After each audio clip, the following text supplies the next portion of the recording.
It seems President Biden and Prime Minister Netanyahu are at odds yet again.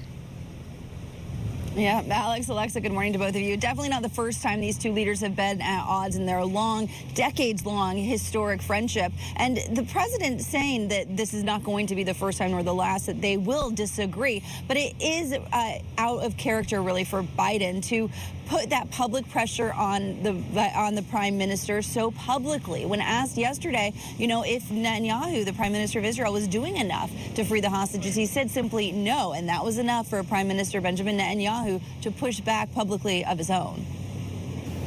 They murdered 6 of our hostages in cold blood. So after this horrible murder, I don't believe that someone serious would come and say, now make more concessions. You are not serious. Hamas is serious. I can't believe this happened. I can't believe anyone really thinks that. I can't believe that President Biden actually said that.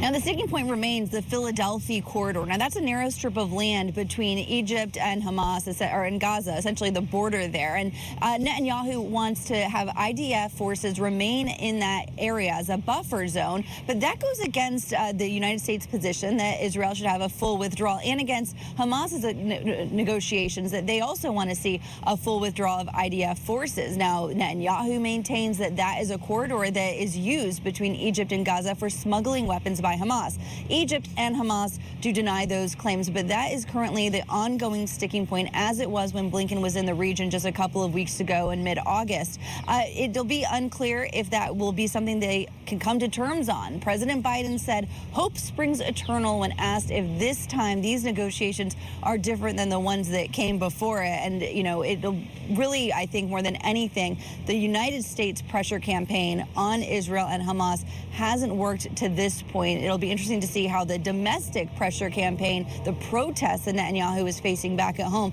might switch the needle, change things just a bit. When it comes to Biden and Netanyahu, as I mentioned before, these two have a long working relationship, long history together. But as to when the two might speak in the coming days or coming weeks, Biden also had only a one-word answer to that: eventually. You guys. White House correspondent Serena Marshall reporting for us. Thank you, Serena.